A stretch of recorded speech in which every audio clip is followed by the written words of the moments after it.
What's up, everybody? Welcome into another YouTube live show. I am John Kurtz, and we have a lot to talk about here today.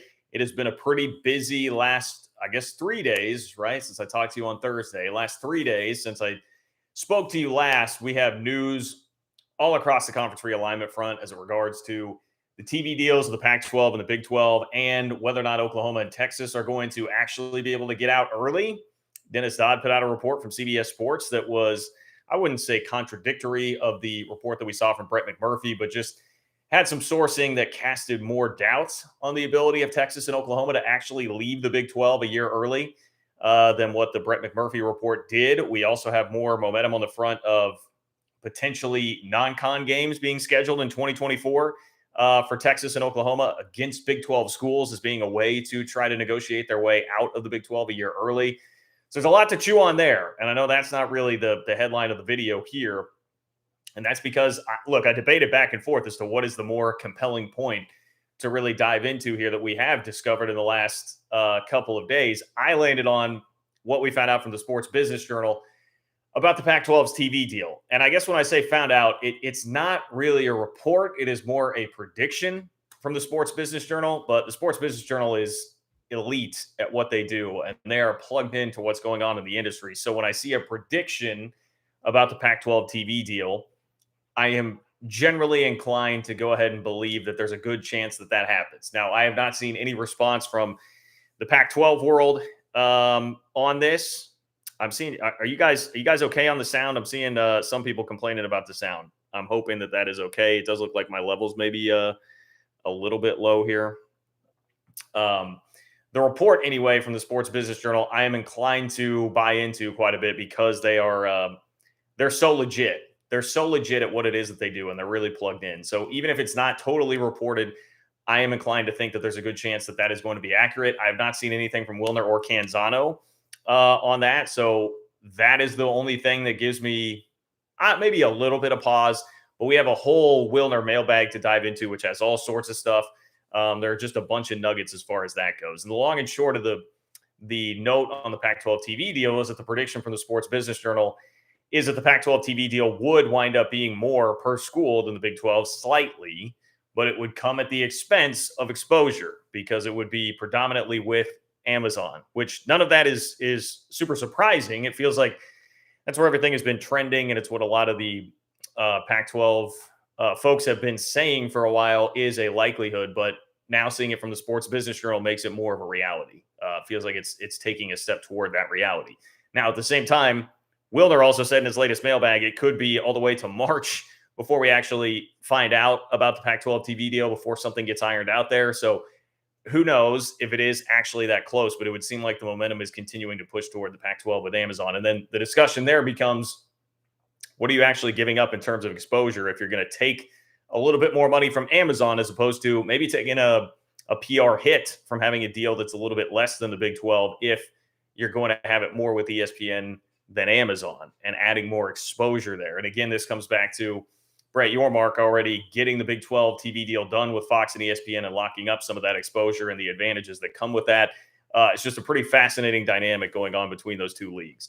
As far as the rest of the show today, we do have, again, a pretty loaded Wilner mailbag where he talks about San Diego State and the Big 12 trying to chase after San Diego State, also Gonzaga. There is another nugget from I forgot about this, from the Dennis Dodd story that has TV viewership for the remaining 8 schools in the Big 12, the non-Oklahoma and Texas schools in the Big 12 this past year, up by 50%. 50%, which is a huge number and great for the future of the league. We know that the Big 12 schedule is now going to be delayed, so I've got bad news for everybody here. I know everybody's kind of clamoring to get that for 2023. We have an update there. Max Duggan is leaving for the NFL draft, so he will not be returning to TCU after the college football playoff. Some pretty significant on-field news there as it concerns the Big 12 moving forward. Speaking of on-field news, K-State, my Cats found out that they're going to be playing potentially a full-strength Alabama. Looks like Bryce Young and Will Anderson are going to play, which adds extra importance to that game, I would say, for the sake of the Big 12. You've got 2 huge games for the future of the league coming up between K-State and Alabama, and then obviously to a much greater extent TCU and Michigan in the college football playoff. So there is a lot on the board. That's a rundown of what I'm bringing to the table for you guys today. But you guys can always control the content by simply donating, clicking the $ below the chat box where it says "Say Something." That is how you make your voice heard. Get into the chat, cut through the noise. There's over 100 people in the live chat tonight. It's going to be too busy for me to read what's going on there. But if you donate, click the $ below the chat box where it says "Say Something." It will pin your chat up at the top for me. Keep it there so I will see it. I will read it. It will get on the chat here tonight. Plus, it is a way just to support the channel, support everything I'm doing and bringing you Big 12 content on a week in, week out basis. And it is much appreciated. As always, I could not do it without your guys' support. So I genuinely do appreciate those of you who contribute. And hey, another way you can contribute without spending a dime is just to simply click the like button. I would very much appreciate that as well. If you click the like button, it helps me with the YouTube algorithm.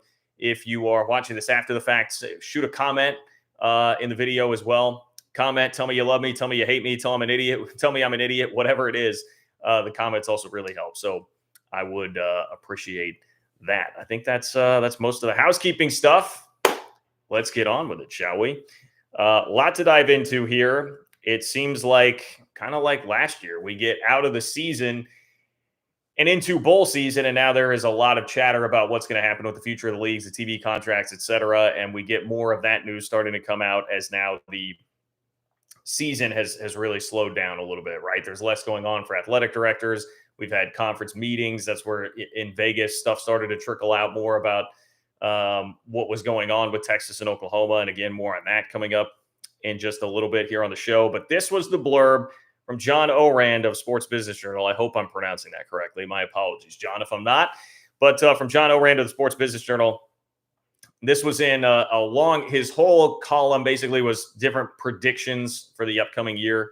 And he had this paragraph about the Pac-12 TV deal. He said, ESPN will be prepared to split the Pac-12's media rights deal with Amazon, but will not offer the conference significantly more than it pays for the Big 12.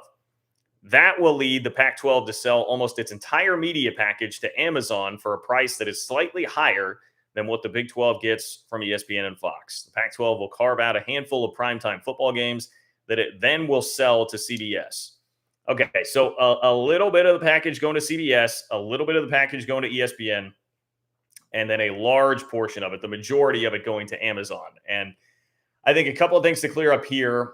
This would be all speculation, I guess, at this point, but I'd imagine if Amazon is going to be the primary rights holder here for a lot of this, they're going to want first crack at the best games. I would not think Amazon is going in to be the majority shareholder here, if you will, on the Pac-12's media rights and not getting the best games. So I would think that they're going to get most of the best games and top choices there actually being put on Amazon, which again brings back the debate, streaming versus actually over-the-air TV and over-the-air cable networks and the lack of thereof exposure-wise that could come into play there. So that's the risk. That's the risk that the Pac-12 would be taking in that scenario is, okay, you're going to take a PR win, right? Because I'm sure that would be touted as a short-term PR win for the Pac-12.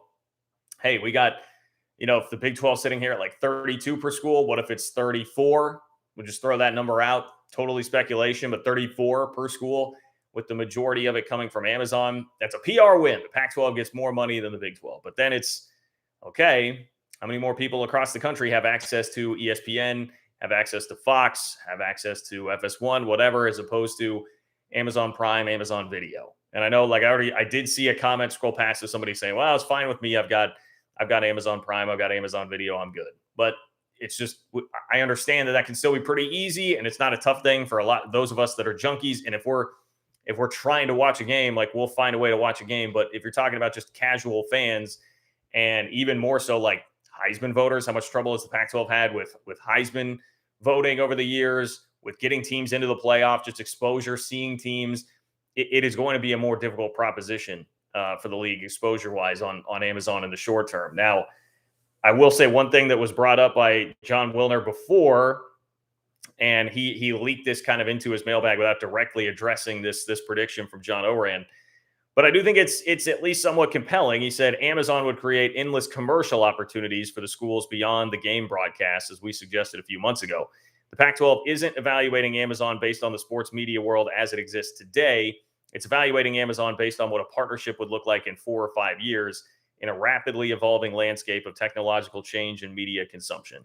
So that I'm sure will be the angle. I guess some of this is just to prepare yourself for what the angle will be from the Pac-12 if and when this happens. It's going to be, well, Amazon can offer us these opportunities. Maybe it's NIL opportunities for players, different creative ways that they can try and monetize things and just incentivize exposure within the conference. Once they do that, it's hard without knowing specifically what those would be. It's hard without knowing specifically what things will look like in 5 years, how much of a difference or how much of a dent that could actually make. I still think that's a poor bet. I think that's a poor gamble, which is really, to me, what it is. It's a gamble from the Pac-12 if you're going to do that. I still think it's a poor gamble long term, because I feel like even 5 years from now, as things continue to change and more people cut the cord and go towards streaming, it does not feel like in the next 5 years we're going to be totally at a point where that's going to be equal to ESPN or Fox. I think it's a slower crawl to get there. So I think that will still cause the Pac-12 problems. And that is one of their biggest problems right now. Playing some of the later games on the West Coast already, a league that didn't have a bowl win for 2 years until this past weekend. Congratulations, Oregon State. A league that has not been to the playoffs since 2016. Just a league that is already struggling for relevancy, being the one to take the risk on creating less exposure TV-wise for where their product is, to me does not feel like a smart gamble here at this point in time. But that seems like either the way George Kliavkoff really wants to go, or perhaps the only real option he has. I don't know. Maybe he feels like that is the only way he really has to go to create something financially viable enough to keep all the four corner schools locked in. And I would think presumably that means Arizona and Colorado at this point, lesser Utah and Arizona State. But I digress. I see some opinions in here coming up in the donations. So let me start getting to those. Again, click the $ below the chat box where it says say something if you want to donate and hop in on the show tonight. Our web, first out of the chute. Appreciate you, our web. Our web says, hi, John. Still can't see how Amazon sees value to pay tier 1 money for the Pac-10 and monetizes it. ORAND is credible, but not seeing the value for Amazon.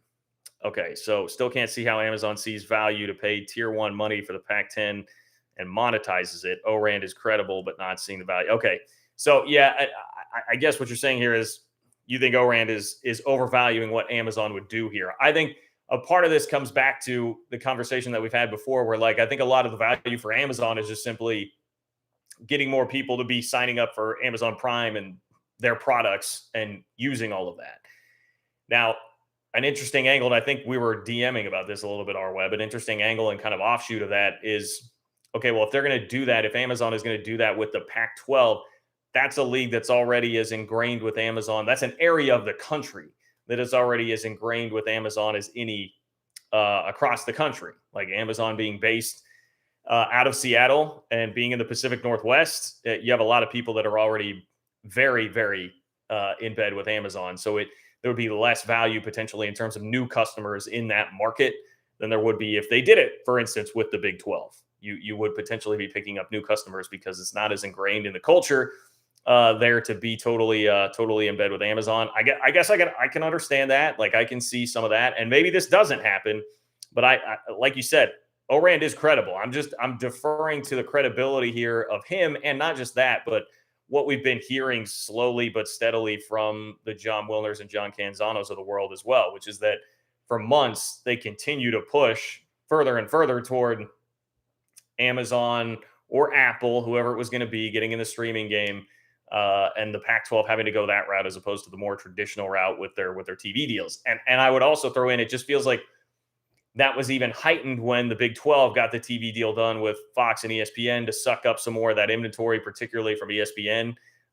It's just that there would be fewer and fewer options left, really, for the Pac-12 to go link up with at that point. So that's kind of why I am buying some stock into this. But again, long way to go. And when you pair it with what I'm going to read you later from John Wilner, where he's saying it could still be into March before we find out what the Pac-12 media deal actually is, I would say the more time that it's going to take, the less likely this could become. But ORAND is seemingly just making a prediction here throughout the entire year. So it may not even be that close. It may not be based on super hard concrete information. He may be just kind of reading some of the tea leaves like we are already. But it is not totally outlandish, I think, based on what we've seen from others and the reporting that we've seen. Reporting and speculation from those that are really tied in with the Pac-12 side of things, like Canzano and Wilner. Provo Cougar fan. What's up, Provo Cougar fan? Provo Cougar fan says first, second, third string QBs out, four string freshman starts, 11 starters out. I bet $20 against my Cougars.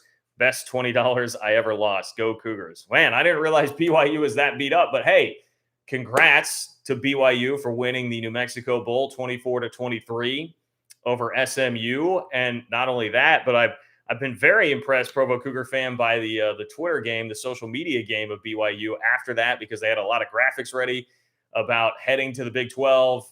I've seen BYU media members tweeting about, Big 12 logos coming up on the field now. Like, it seems like BYU is very ready, very, very ready to put the independence thing behind them and now come into the Big 12. Next game for BYU, they will be members of the Big 12 conference. So that is very exciting. And hey, finishing the year 8-5, considering everything that BYU went through this year, which was a lot, not the worst thing in the world, my friend. So yes, congratulations to you. I mean, condolences for the $20, but I'm with you. I think you'll be okay. I don't really bet on games at all anyway right now. Ask me sometime about my disastrous 2015 endeavor trying to do that. But even still, when I was doing that, I would not bet on K-State. I was not about to try and put any money on my own team. I just feel like there's too many conflicting emotions and it feels like that could get very dicey. And I also don't ever want to take like a double whammy of losing money and my team losing all that stuff. But hey, happy for you guys. Definitely was happy to see BYU win. Unfortunately, Cincinnati did struggle against Louisville in the battle for the keg of nails, which is an awesome trophy.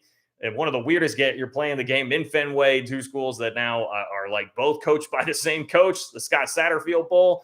That was a bizarre situation, but Louisville really controlled that game. So did not like seeing that for Cincy, but happy that BYU got a nice bowl win to kick off bowl season. All right. We got Joe. What's up, Joe? Joe hopping in next. Joe says, I don't care about Amazon. I don't really watch it much anymore because the content isn't that good. It's much easier to watch over the air TV.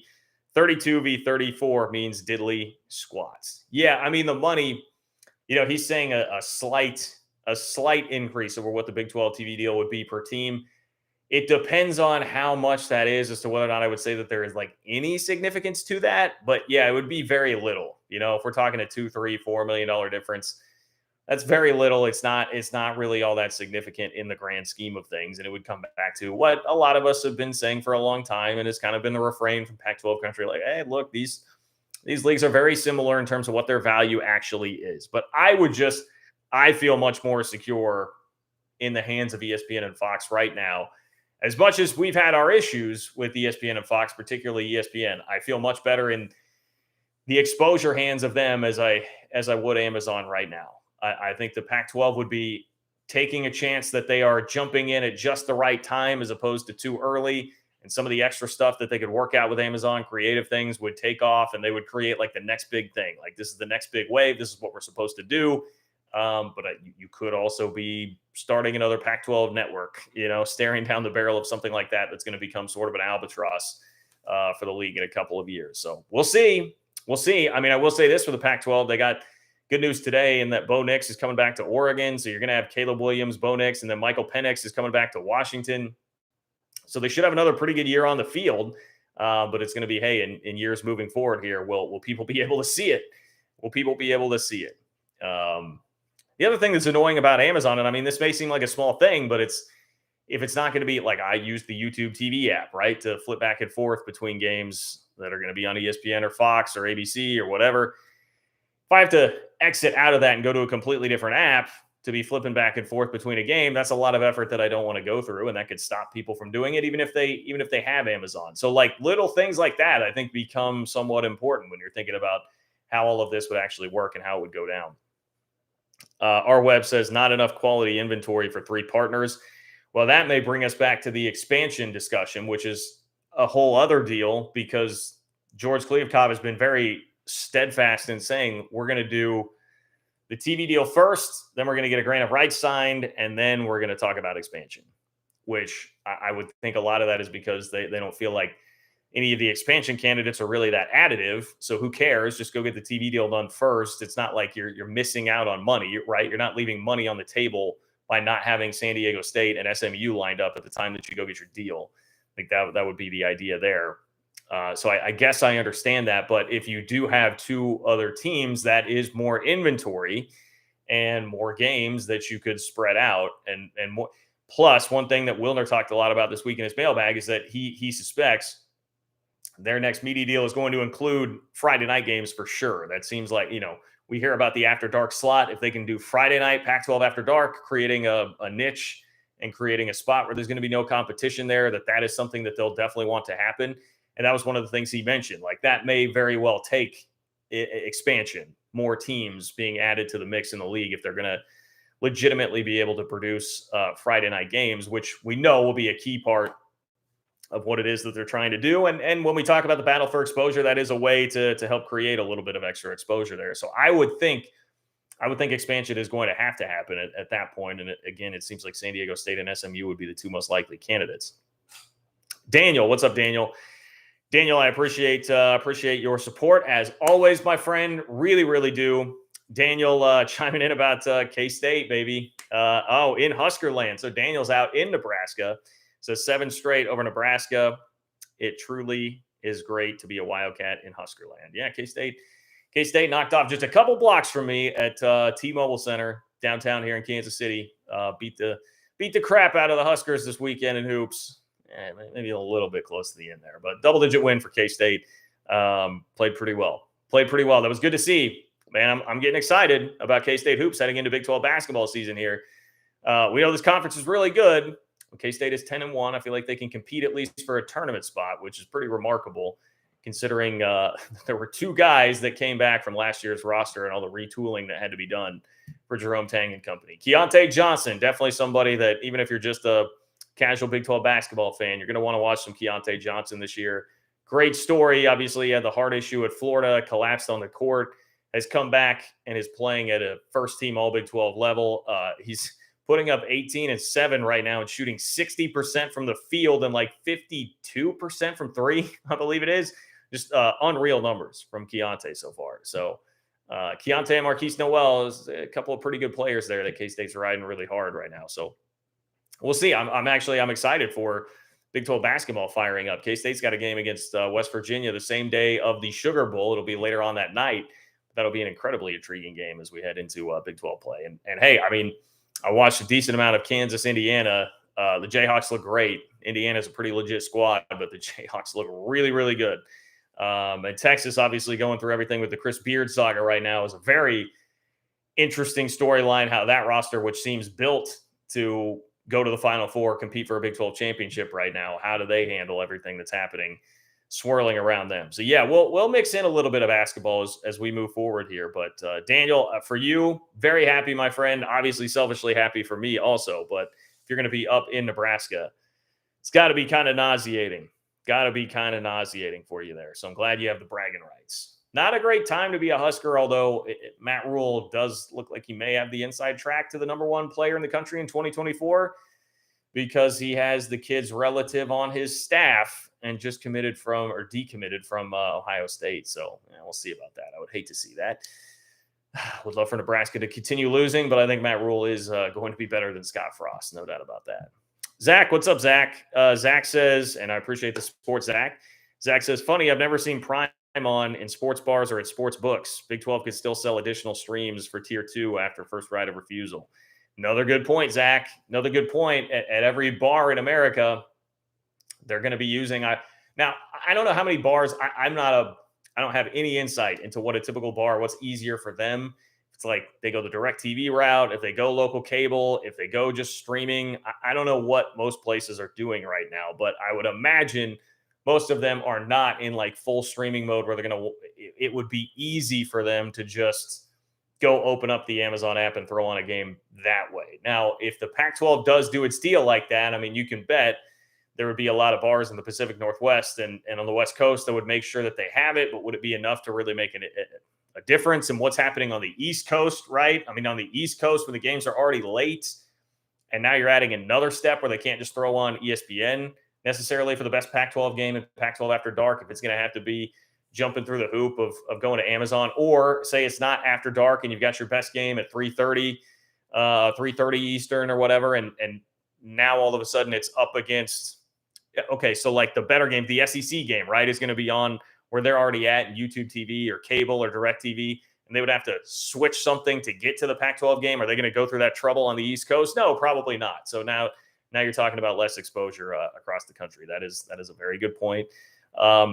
And the sports book part of it, and like the gambling piece of this, that to me that feels like something that would be kind of up Yormark's alley to try and exploit that as much as possible now that has become such big business, with more and more states having it increased. And maybe there is a hang up there if not every state in the Big 12 is going to be ready for legalized gambling. I don't know if that plays into it too, but that is something I would definitely keep my eye on moving forward in the future. Let's see. McMuffin. What's up, McMuffin? McMuffin chiming in here, and I appreciate you, McMuffin. Thank you for your support, as always. McMuffin says one of the biggest advantages of the 7:30 Pacific window for the Pac-12 was the vast amount of viewers they got from people who had nothing else to watch late at night. Yeah, correct. And so I don't, I mean, we'll see. This is all very speculative, and we'll have to see how everything breaks down. But yeah, if that's going to make it tougher to get as much exposure out of that spot as you can. Now, maybe ESPN, it says ESPN is going to have some of the games. It says even CBS, like they could carve out a small chunk for CBS. But if that's like a second or third tier game, if CBS has like Arizona State, Washington State or something like that, yes, CBS would be great exposure there. But how many people are actually going to tune in to watch two schools like that if it's not going to be like an Oregon-Washington kind of matchup? It's going to lose a little bit of the steam there. It would definitely lose a little bit of the steam there. And so, yeah, it's going to me, Amazon is going sort of the opposite route of the Pac-12 After Dark standalone ESPN time slot, where that's one of the big boys, one of the mainstays there, and being able to create a spot with no competition. Now you're just kind of burrowing yourself in the Amazon hole and making people go through extra steps to actually get there. I don't know if there's something that can be done. I do remember at one point in time people saying, well, I don't know, could Amazon work out some sort of a deal with the YouTube TV or Hulu, some of these providers to make it easier or more streamlined to flip back and forth? Maybe that's something that comes within the next 5 years. Maybe these are conversations that are being had behind closed doors at the Pac-12 right now. But all we can do is sit here and speculate about it. And on its surface, I'd be pretty concerned about it if I were a Pac-12 fan. Daniel, just jumped ahead on me. What's up, Daniel? Daniel, I appreciate the support, my friend. Daniel says, how are casual channel surfers going to watch? It looks like the same mistakes made with the Pac-12 network will be made again. And will it keep Oregon and Washington happy? That is a good question. The Oregon and Washington piece obviously matters. The one thing I would say about that is the Pac-12 actually is, I think, in a situation where they can kind of just operate without worrying about that too much, because I don't think Oregon and Washington would come to the Big 12. I don't think there is like enough of a gap there, especially with now 12-team playoff coming and there being access to the playoff from the Pac-12 as long as you win the league. I don't think there would be enough there to entice them to jump. So your only concern then is the Big 10. And it doesn't matter what the Pac-12 does. It doesn't matter if they signed a deal with CBS, if they signed a deal where every TV across the country is mandated to watch Pac-12 football. If the Big 10 comes calling and the money and exposure of the Big 10 comes calling, they're going to be gone. Or even if it's the SEC somehow, like they would be gone in a heartbeat. So if you're the Pac-12, you're going to be held over the barrel anyway, no matter what, because of that. And that is, again, a part of the calculus for an Arizona or a Colorado. Like, is it worth always being on pins and needles, being nervous about that all the time moving forward in your future? Because that's just the reality of the situation. So, but yes, your casual channel surfers point is one of the most salient in this whole deal here. I think that's where they would be really, really hurting if this were to go the way that Orand is predicting. All Blue 12. What's up, All Blue 12? Another BYU fan coming in here. Congratulations on the bowl win. All Blue 12 says, celebrating the last game of independence. Here's to new friends and rivals. Drinks on me. Hey, cheers, All Blue 12. Cheers, my friend. I will drink some water to that. But yes, BYU, next time again that they will play, it will be as a member of the Big 12 Conference. Steven, what's up, Steven? Appreciate you, man. Thank you for being here. Steven says, how does the Pac-12 make more money than the Big 12 on the TV deal when you lose a major market like LA? I think whoever said that the Pac-12, whoever said that is a little crazy. Well, Orand is, again, he's pretty well respected. They're pretty good, and I think the idea here the whole time has been that Amazon wouldn't be as concerned as like an ESPN or Fox about overpaying a little bit because one, they just have a ton of money to throw at things, and two, they would be more concerned with subscribers than they would be eyeballs and ratings and all that. Their business model is going to be a lot different than an ESPN or a Fox. So that's why people have drifted toward that, because they would potentially get more money out of it. They'd be more willing to overpay. And a part of the prediction, again, was that ESPN's offer would come in a little bit lower than what the Big 12's is, saying that like if they went predominantly with ESPN, they're not going to pay as much money for it. So I do think there's reason to believe that could very well happen, but don't get hung up on that, because it would be I think a fairly marginal, meaningless difference here. And again, you have the better overall deal. Contracts are not always about, agents can finagle the headlines to be, all right, this is the highest paid receiver in the NFL or whatever based on average annual value. Like there are so many different ways they can manipulate the numbers there. But your deal, even if the headline would be, this is the highest paid receiver, this guy's number two could still have incentives and different perks in the contract that actually make it a much better deal, right? Devil's in the details with stuff like that. I think that would be the comp here. They might get the headline right away for like, this deal is on its surface worth a little bit more per school, but what is it really worth? There are things beyond just that numerical value associated with the number that can provide a lot of value. Calico Willie. What's up, Calico? Calico Willie says, hey, John, great game Saturday. I'm here in Highland, Kansas, and my dad wanted to see if you could give a shout out. His name is Mike. He views every show. Hey, of course, Calico. My man, thank you, Mike. Thank you for being a great follower of the channel and the content here. Appreciate you, man. Go Cats. That was a fun game on Saturday. And shout out to Highland, Kansas as well. Shout out to Mike in Highland, Kansas, and Calico Willie for being in here in the chats all the time. Appreciate you guys. And I'll see what our 10-1 Cats are going to do on the hardwood the rest of the year. Bud, my friend, I appreciate you so much. Very, very generous as always. If you need a place to stay in Lubbock, make sure you check out LubbockGuesthouse.com. That is Bud. He's got the hook up there for you. You need a place to stay. Thank you, Bud. Bud says, Feliz Navidad de Cozumel, Big 12 championship game in Cozumel next year. Well, that would be something. I mean, I would take that trip. No doubt about that. Says, I still think the Big 12 needs the San Antonio market. They can buy into competitiveness in 5 years. Well, we'll see where UTSA continues to go. I mean, they've been a program on the rise for sure. And obviously that is a bigger market. That's one of those schools, a la a Houston, a Cincinnati, school that's located in a major metro that does have some built-in advantages there. So we'll keep monitoring that. Jeff Traylor's done a hell of a job at UTSA. So if they continue to go up, maybe in 5 to 10 years, that becomes a more viable candidate as the landscape kind of changes and shifts in college athletics. So I would not totally write that off forever. I would not. They're definitely down in the pecking order right now, but they're obviously in the Big 12 footprint already. And, who knows? I think you'd hope that the San Antonio market, now I'm not familiar really with the dynamics of the San Antonio market at all. You'd hope that maybe like having Texas Tech, TCU, and Baylor like still pulls in some of that, and Houston now will still pull in some of the interest there. But yeah, if San Antonio continues to grow, man, I mean, look at UCF. What would people have said about UCF 10 to 15 years ago versus where they're actually at right now? There are places that have grown pretty rapidly because of their commitment to football and just playing some good football. Mike H. What's up, Mike H? Mike H says, great show, my friend. Always a fantastic way to finish up a Sunday night. Merry Christmas, buddy. Hey, Merry Christmas to you too, Neilio. That's right, Neilio. Thank you, Neilio. Very Merry Christmas to you and yours as well. And thank you for being here, as always. I keep forgetting that like this week is Christmas. We're sitting here December 18th. I guess, yeah, exactly a week from today is Christmas. I may have to figure out what we're going to do with the YouTube schedule with that. I'm not the greatest planner in the world. I don't know if you guys have like picked that up yet, but I'm not the greatest planner in the world. So I kind of operate on the fly sometimes. But thank you, Neilio. Thank you for being here, and thank you for your support, man. Beige makes a great point. Beige says the deal has to happen. Coach Prime for Prime Video. Great show.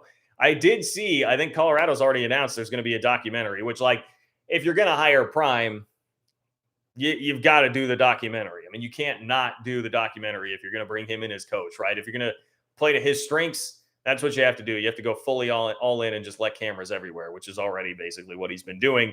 And if you saw the reaction that everybody had to the discussion he had with the team when he first got there, I would think that's even extra incentive. Like, look at how viral that clip went. We've got to keep this up, man. We've got to continue doing that. So yeah, that would be appropriate. You've got the Coach Prime live on Amazon Prime. Makes all the sense in the world. Michael Goodman jumping in, or Goldman. I'm sorry, Goldman. My apologies. Michael Goldman jumping in here. Lots of mics in here. I'll jump in quick. Hashtag Go Cougs. Thank you for your support, Mike. Go Cougs indeed. And yes, I appreciate you coming in with all the other mics. If you guys want to hop in on the show, click the $ below the chat box where it says say something to donate. It supports the work I'm doing here on this channel. I could not do it without you guys, and it's a way to make your voice heard and control some of the content on the show tonight. We've got a ton of stuff to get to, so I'm going to try and move on now to the Dennis Dodd article that he put out, because it has a lot of pretty juicy nuggets. So does Wilner's mailbag, and I hope we have some time to dive into some of that. But Dennis Dodd had kind of, I would say, like sort of a follow-up story with a little bit more information from Brett McMurphy's initial report that Texas and Oklahoma were gathering a lot of momentum toward getting out of the league in 2024. So here's what Dennis Dodd had to say. Said it's likely any deal involving the Longhorns and Sooners joining the SEC a year early in 2024 would include Big 12 rights holders being made whole with a series of future non-conference games involving those teams within the league footprint. So that there was like one line about that in Brett McMurphy's report that said a way that Texas and Oklahoma could try to work this out and convince the TV networks to do this, because it seems like the Big 12 wants to do it, Texas and Oklahoma want to do it, but there's this matter of the TV contracts where the ESPN would be obligated to pay the SEC more because of the pro rata clause in 2024 if Texas and OU left a year early, and then their current deal with the Big 12 is going to be worth less because you would have Texas and Oklahoma gone. They need to find some creative solution. One of those creative solutions could be playing non-conference games in 2024 at Big 12 stadiums. So it's reiterating that. Goes on to say Texas and Oklahoma are using SEC TV consultant Alan Gold to facilitate a deal, sources tell CBS Sports. The idea would be to use games as currency, and that's in quotes, use games as currency, atoning for the viewership decline with Texas and Oklahoma playing a selection of future non-conference games at Big 12 schools. So using games as currency, again, having monetary value by the fact that they would be going to play somewhere in 2024. And you would still get the value of putting that game on TV as if they were still in the conference. Here's a quote from a source. It says, they would have to play games in the Big 12 footprint so Fox and ESPN can have value, an industry source told CBS Sports. If ESPN and Fox are happy, the Big 12 would be happy. So we continue to see that reiterated, that the Big 12 seems very happy to oblige and make this move happen for Texas and Oklahoma if the TV networks are going to be okay with it. Now, here's a pretty juicy line. Next line in the story is that could potentially lead to the continuation of the Bedlam series between Oklahoma and Oklahoma State that was expected to end when OU joined the SEC in 2025. Now, it's not specifically outlined there, but I kind of read into that like, all right, so maybe that means we're not even just talking about 2024. Like maybe we're talking about beyond, like maybe Oklahoma and Oklahoma State agree to play an extra 2, 3, 4 years or whatever to recoup that value down the line for Fox or ESPN, whoever it's going to be that gets that game. That could be a really nice, almost unintended consequence of all of this if it does result in Bedlam still happening. You know, I mean, Oklahoma and Oklahoma State fans, I guess is who I'd really be talking to here. Oklahoma State fans, would you be happy with that? Would you be happy with that? Texas and OU get to leave a year early, but you get to actually have the Bedlam game and get a couple more cracks at Oklahoma here. And maybe it goes so well and people like it and Oklahoma would be cool with it. And then that winds up sticking. I think that could be a potentially great thing for the game of college football if we still get that. But I don't know. We'll see. This was one of the things I saw initially in the McMurphy article, and I was fairly skeptical of because I thought, Oklahoma's already, they're 6-6 right now. They're going to go into the SEC a year early, potentially struggling here, and now they're going to want to throw Oklahoma State on the schedule. In addition to that, in addition to already having to play the SEC schedule, I don't know. But how? I guess the question becomes how worth it is it to them to not have to go play games against BYU, Cincinnati, UCF, and Houston, because that seems to be one of the big hangups here. I actually cropped it out from what I was going to read to you about the article, but there was a piece in the article about that where the source saying like, yeah, Texas and Oklahoma, they just want nothing to do with those 4 new schools coming in. That's really what this is about. They want nothing to do with those 4 new schools coming in, which all of this should fuel more a really exciting, hopefully, couple of road trips for Oklahoma and Texas coming up in 2023 in this next Big 12 schedule, because, the disrespect seemingly definitely exists there between Oklahoma and Texas, looking at the 4 schools coming in as beneath them. So now, you get a shot. You think you're above playing at the bounce house? Have fun going to UCF, Texas, or Oklahoma, whoever it might be. I think that's kind of the idea there. So I'd love it if that adds a little bit of extra juice to those games. Back to the article, it says when those games would be played or how many would be scheduled is not yet known. Okay. So, quote, ultimately, the Big 12 is in position to either say yay or nay, said one person involved in the negotiations. Now, this is where it gets more interesting than how McMurphy laid it out. It says sources differ in categorizing the likelihood of a deal, with some believing it imminent while others consider a resolution improbable. Quote, I don't see it happening, an industry source said of an early departure. An announcement that Texas and Oklahoma would join the SEC in 2024 instead of 2025 could come as soon as early next year, one source told CBS Sports. Quote, it's advanced, it's further along, said a source involved in those conversations. It was going on long before Las Vegas. And again, the meetings in Vegas were where this stuff really started to trickle out. If the deal to leave a year early is consummated, the Longhorns and Sooners would officially become SEC members on July 1st, 2024. So at least now you have some sourcing telling Dennis Dodd that they don't see this as likely, which makes sense to me. I mean, I understand the want to on both sides from the Big 12 and from Texas and Oklahoma, but I think to me, it seems like on paper a significant hurdle. The TV piece of this and making everybody whole and making the finances work, that seems like a significant, complicated hurdle to me. And we saw Ryan Bass, who covers UCF, tweeted out that the Big 12 is now expected to not have the schedule for 2023 released until February 1st of 2023, which is a bummer. Yes, that's definitely a bummer. We've all been sitting here clamoring for the schedule. And the previous report was that by the end of the year, we would have it. Now it's being pushed back. I think it's pretty obvious. And Dodd even mentions it in his article. It's pretty obvious that this is because they had a schedule ironed out for 23 and 24. Now it looks like 24 they might have to get rid of if Texas and Oklahoma are going to leave. So they're having to redo the whole thing. But if that is the case, if that's the date, right, they're expecting to have it done by February 1st, 2024. If they're expecting to have 2023, if they're expecting to have the schedule out by the start of February, that to me would mean like they would have to have resolution here about what's going on in 2024. I guess maybe it's just that they totally slash 24 and only worry about getting a 23 schedule out because they need to. People need to start planning for this and they need to just get it out there. But I don't know. That almost sounds to me like they would expect to have all of this ironed out by that point, which would lead me to believe that it's perhaps on the more likely end.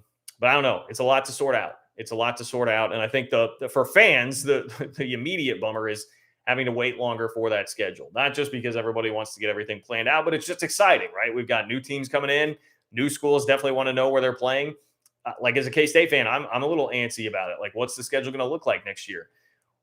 We played at Oklahoma this year. Are we going to Norman again next year? Or does it actually come back to Manhattan? Are they even on the schedule? A lot of questions. It creates some uncertainty, I think, for a lot of teams here and a lot of fans. So we all want to know that answer.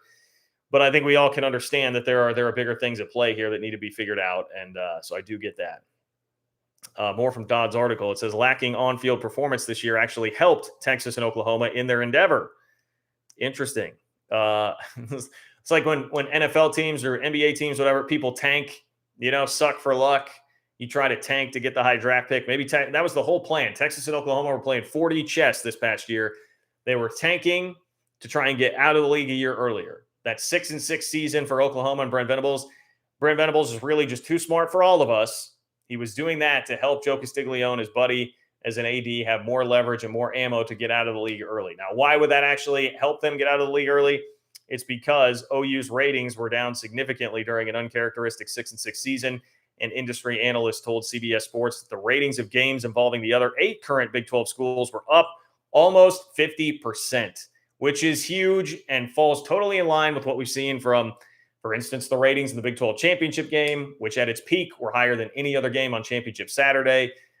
We saw ratings throughout the Big 12 this year be very, very good on a week in, week out basis. And a lot of those games did not involve Texas or Oklahoma because, frankly, they just were not that relevant for a lot of the season. Outside of, the Texas TCU game was a big one. Texas Alabama at the beginning of the year was a big one. But outside of that, those teams were not competitive enough and enough of a factor in the conference race to really be huge rating draws or help out as much as they typically would. And instead, it was TCU, K-State, Oklahoma State, schools like that were pulling a lot of the weight as far as that goes. And so all of that, I think, has been momentum for the Big 12 to be like, all right, whatever, we'll just cut you loose and go do our thing. It's just created a confidence boost in the remaining 8 schools and then the 4 new ones that are coming in, right? So I think it's easy to see how Dodd lays that out. A little bit more here. He says at least one reason why the 2 collegiate powerhouses won out early is to avoid sharing space with new Big 12 entries, BYU, Cincinnati, Houston, and UCF. So there's that line I was talking about. That's how it's phrased. Oklahoma and Texas do not want to share space with BYU, Cincinnati, Houston, and UCF. In other words, we're better than you, and that is beneath us to be in a conference with you 4. That is the attitude of Oklahoma and Texas, very on brand. And of course, that is how they think. They think they are too good for the rest of the 8 that are already here. So why would they be cool with the 4 new schools coming in? Texas and Oklahoma would at least owe the Big 12 a termination fee for leaving early. The contract states any school departing early owes 2 years worth of revenue using an average annual figure of $42 million. The Big 12 could reap as much as $168 million if Texas and Oklahoma give notice to the league 18 months in advance. He mentions, look, that could be negotiated. There was a lot about that in the McMurphy article that we've already talked about. Now, he also throws this in, and this has to really irk the John Wilner and John Canzanos of the world, and certainly George Kliavkoff. I don't know if it qualifies quite as a grenade, but it's in that realm.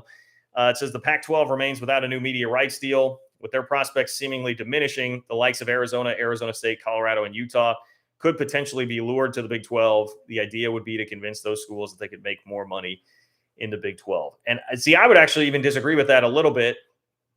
I guess ultimately maybe money is the end goal, but I don't think it's as much a money play as it is right now about stability and exposure. And again, this comes back to how we started the conversation today about the Pac-12 being linked to Amazon with the Tier 1 rights, according to ORAN there. That's what they're going to do. You're going to have more exposure in the Big 12. You're going to say, look, money's going to be equal. You got more exposure and you have more stability. You're not going to be sitting on pins and needles waiting to see if the Big 10 decides to capitalize on its flirting with Oregon and Washington. And you're going to be more exposed in a good way in the Big 12. More people will see your games. You'll have a chance to create a better brand. That to me is the pitch as opposed to just simply more money. But that's the long and short of what Dennis Dodd had to say in that article. So I think a lot of really interesting nuggets to pull from that. And we're seeing more and more reporting about this. I mean, I think it's clear at this point, they're trying to get something done. Everybody is motivated enough right now to try and get something done to cut Oklahoma and Texas loose in 2024. But whether or not it happens, I will still lean a little bit more on the side of skeptical on that than some, just because of the TV hurdles that seem very complicated. And it's hard for me to, Texas and Oklahoma have to, they're not going to project this outwardly, but internally, I would think they have to be a little bit worried about how this is going to go in the SEC, and then trying to add road games at Big 12 schools who are going to want to kick the crap out of you for obvious reasons, but also because now you are in the big bad SEC, and you've already become a meme and a joke here with how this year has gone. Now they want to rub your face in it even more that you've already entered the SEC. That's just those are tough games to be scheduling, man. Road games against now scorned lover Big 12 teams, not something I would think they would be wanting to do while pairing that with an SEC schedule. But I don't know. I'm not in the rooms making those decisions. I don't know what's more important to Oklahoma or Texas. Not having to, we can't share our same space. We can't share a room with Cincinnati. We can't share a room with BYU. I don't know if that part is more important, or not having to go play a road game at Oklahoma State is more important there as you're trying to get your footing in the SEC with already a shaky coaching situation at Oklahoma, for instance. All right, let me hop into a couple more donations here. About a 10-minute warning here for you on the show. So if you have something, make sure you get it in now. Click the $ below the chat box where it says say something to donate tonight. It's how you make your voice heard, control the content here on the show, and support the work I'm doing, bringing you Big 12 content week in, week out. Appreciate all of you guys. Could not do it without that support. Sincerely, I do. Really appreciate all of you guys who do. Calico Willie says we think you should wear a Power Cat Santa hat Wednesday. And if I had one, I would. Maybe I can dig one of those up online. I will be honest with you. I try not to wear K-State gear a ton here on the show, and I know that's my background, the picture that's there, but like that's a little more subtle. I try to maintain a little bit more neutrality with that, just for the purpose. I don't want to alienate people, right? Like I feel like if I came on and just wore my school's gear all the time, it might be a little bit off-putting, even if I'm a Big 12 fan, but just a fan of another school. So, and look, I'm here to champion the league. Like this platform is not about just championing K-State. I'm not trying to make this a big thing, Calico Willie. I would do it if I had one. That would be fun. I would do it if I had one. So if you find one online, DM me on Twitter, at JL Kurtz on Twitter with the link, and maybe I can go purchase one of those. I don't have a whole lot of like Christmas decoration going on around the apartment. I just ordered a mini tree on Amazon the other day because my coworkers made me. They said that I don't have enough like holiday spirit. They tried to make me get a pumpkin for Halloween too, and I kept putting it off. Never actually wound up getting the pumpkin. So now they forced me to order a mini tree off of Amazon. So I don't have a whole lot of Christmas decoration anyway. I could definitely use it. Elvin, what's up, Elvin? Elvin, thank you for the donation and the support, as always. Elvin says, Texas already has a series with Texas Tech, and Arkansas has a series with BYU, Oklahoma State, and Texas Tech. Yeah, and that is a part of this, too, that Dennis Dodd didn't really discuss. I think Brett McMurphy mentioned it briefly, but it was like, yeah, I think he framed it as like, would it even be possible to make that work because it's not just some of these schools that already have series with teams in the Big 12, but they also have games inked with other schools down the road. We know college football, one of the more, I think, ridiculous things about the sport is how far out these non-conference games are booked. We're talking like into the mid-2030s. Schools have non-con games booked. We do it so far in advance in the sport that untangling some of those contracts could also be difficult. And this is where I get back to like just a lot of hurdles here to clear.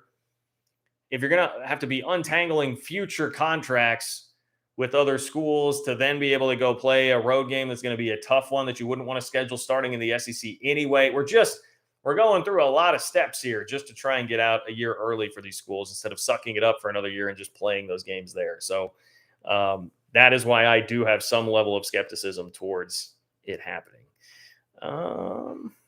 We go. I knew I missed one. We got my guy Alan in here. What's up, Alan? Alan says, John, great show tonight. Thank you. Congrats on your 10-1 Cats basketball. Do the Big 12 proud and beat Bama. KU can beat Arkansas, but wish it was Mizzou. Boy, do I wish it were Mizzou too, Alan. I really do, especially after Eli Drinkwitz threw a little more gas on that fire with his 5 level 1 violation sign in the Mizzou student section for that basketball game the other day. Congrats to you, by the way, Alan, too, on the win over Indiana. Jayhawks look great. They look really, really freaking good. Definitely national championship caliber once again this year. I think they're going to compete for it. And I certainly hope that K-State is going to do the Big 12 proud against Bama. But it got more difficult with the news last Friday that Bryce Young, Will Anderson, basically everybody on that Bama roster expected to play other than guys that are hitting the portal. They're not going to have opt-outs. And it sounds like Saban and company were able to like help get them some insurance policies. I know they've talked about that being a piece of what they do there. They were able to limit the risk, mitigate some of the risk for them playing in the bowl game, and now actually have them out there. I still would question, one, maybe they get closer to the game, something happens, they decide to pull out, or two, even if they do play, it's not a playoff game. How much do Bama players really care and really want to be there? I think K-State will still have a motivation advantage, but that does increase the possibility of it being a blowout in favor of Bama. It does. Now, I think K-State is a team that is too good and too prideful to, in all likelihood, let that happen. But, man, as much as we can, and it's fair criticism to say that Bama, I mean, they beat Texas by 1. That's probably their best win at this point. They also have 2 very narrow losses to pretty good teams in the SEC that are the only reason that they're not playing in the playoff right now. So, hey, look, honestly, my first reaction as a K-State fan, I think you guys would be proud of me. I was actually like, you know what, bring it on. Like, I'm excited for that. That adds extra juice to the game, makes it even more exciting, makes me more fired up for the trip to New Orleans. Secured a nice place to stay there. So I'm going to be making that trip. So I'll be there, and it definitely increases some of the gets the juices more flowing for me to go see K-State play that game. And in all seriousness, what a statement opportunity for the Big 12. TCU obviously has the ultimate one by winning a playoff game and beating Michigan. That would be so huge for the Big 12 and the credibility of the league moving forward. I just cannot stress that enough. It would be massive, massive for the league if that could happen. But K-State Alabama is in that same vicinity now, especially if those guys are playing. And I know, I mean, it's obvious. I mean, I can already hear Feinbaum and his callers and whatever saying it the next Monday if this were to happen. They could have won. They didn't want to be there, that whole line. But it's a tougher argument to make when those guys are all playing. There are no opt-outs here, where the argument would have been very easy. Oh, that was not a full Bama squad, whatever. If you go out there and K-State beats Bama and then TCU wins a game in the college football playoff, I mean, you better respect the hell out of this league at this point, right? I think that would go a long, long way. So that also helps. It helps some of the upside for the Big 12's sake, the fact that those guys are playing for Bama. Hooterville, Texas. What's up, Hooterville, Texas? Hooterville, Texas in the house. Thank you for the support. Hooterville, Texas says, I support the Big 12. Go K-State, beat Alabama. Thank you. Thank you. Lots of support in here for everybody wanting the Cats to beat Alabama. Lots of support for that. Very, very thrilled about that. Thank you, you guys. Thank you. Travis, I see Travis hopping in here. Travis, thank you for the support. Travis says, good to see the Big 12 have the second most teams in the top 40 in recruiting with 8. And that's with Gundy and Oklahoma State's worst class ever at 56/59. What's wrong with OSU? Interesting question here. Like Oklahoma State, I would be curious. I need to do a little more research into this. It's so freaking hard in the portal to keep up with every team in the league and what's happening. There's just so much going on. But I read somebody, remember who it was, somebody dropped in a blurb that I saw on Twitter within the last 24 hours that said Oklahoma State have been killing it in the portal and that they were doing as well as anybody in the conference in the portal right now. And that, which was kind of a surprise to me because Gundy, kind of famously had said he didn't really want to be a portal program and that he was not going to be super into it, but I guess has come around now in part because they lost a lot of guys to the portal. That was another piece of this puzzle too. So I guess long story short, I don't know. It seems like they're having some success in the portal. I don't know what's up with the recruiting class being around 60 there. I mean, that's more like K-State territory, and K-State this year is in the top 40, about to sign its best class under Chris Kleiman and one of the better classes that they've had in like modern history, recent memory, because K-State just does not typically recruit at a very high level. So some of that does seem to be a little different, but it's great. Eight schools in the top 40 is wonderful. And again, the portal becomes a huge piece of this too. If you can hit the portal well, that makes up for a lot of talent deficiencies. I think that's where, for instance, Chris Kleiman has been as good as almost anybody in the conference, at least at getting good fits and finding uncovered gems in the portal and making the most out of the portal as opposed to just the high school recruiting.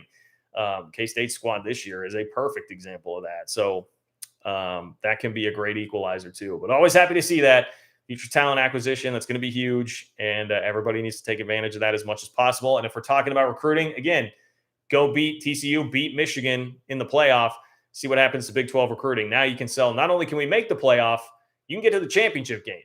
Like you can legitimately win a game in the playoff. This league is capable of doing that.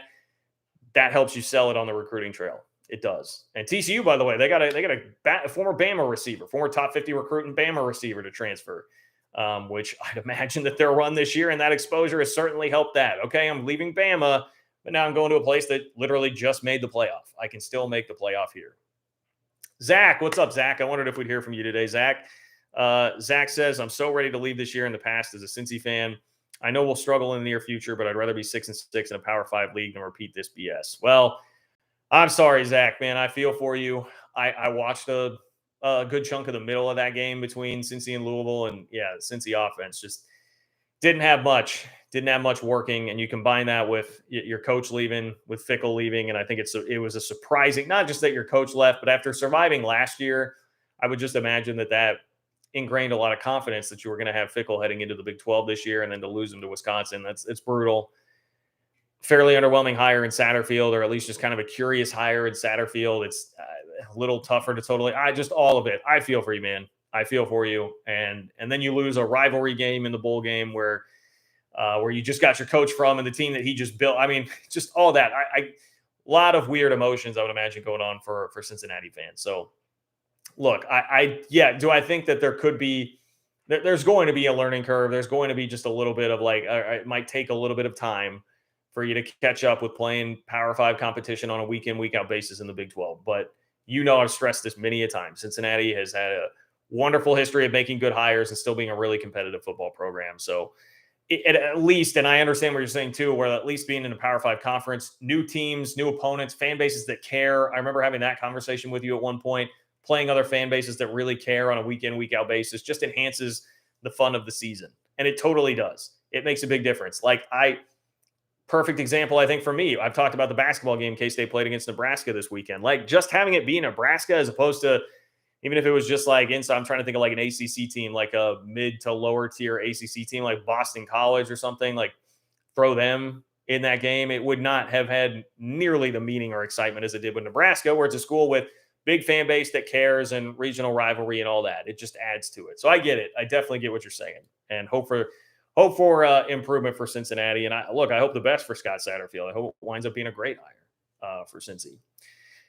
Looks like we're not really going to have much time to dive into the Wilner mailbag. I can hang on to that for the show coming up midweek, or perhaps a standalone video. We'll see how this week goes for me. You guys know about me and planning.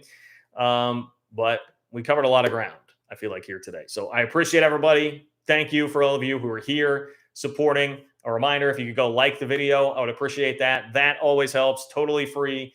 That is one way you can support the channel. Comment on the video if you're watching this after the fact, or as soon as I get done here, go leave a comment in that section of the video. That helps me out too. Even if it's telling me that I suck and I'm an idiot. Don't care. Still helps with the algorithm. All of that stuff really does help. You can contribute on Venmo as well. It's John-Kurtz-4 if you want to make a donation there. If you're catching up after the fact here on the show tonight. And spread the word. Social media, Twitter, Facebook, Instagram, whatever. If you have Facebook groups of certain teams, like fans of teams or fans of the league, let them know about the channel. Tell your friends, family, people who are Big 12 football fans, fans of realignment, fans of college football, all that stuff. Continue to spread the word. I appreciate all of you guys that help continue to grow this channel. It's been awesome. We're going to have a really fun offseason. We're going to have a really fun bowl season as we get Big 12 bowl games going in earnest here pretty soon as well. I think that's all I have for you. It's going to wrap it up. Enjoy the rest of your Sunday night. I will talk to you guys soon, and we'll continue to keep tabs on everything going on in the Big 12 and conference realignment. See you later.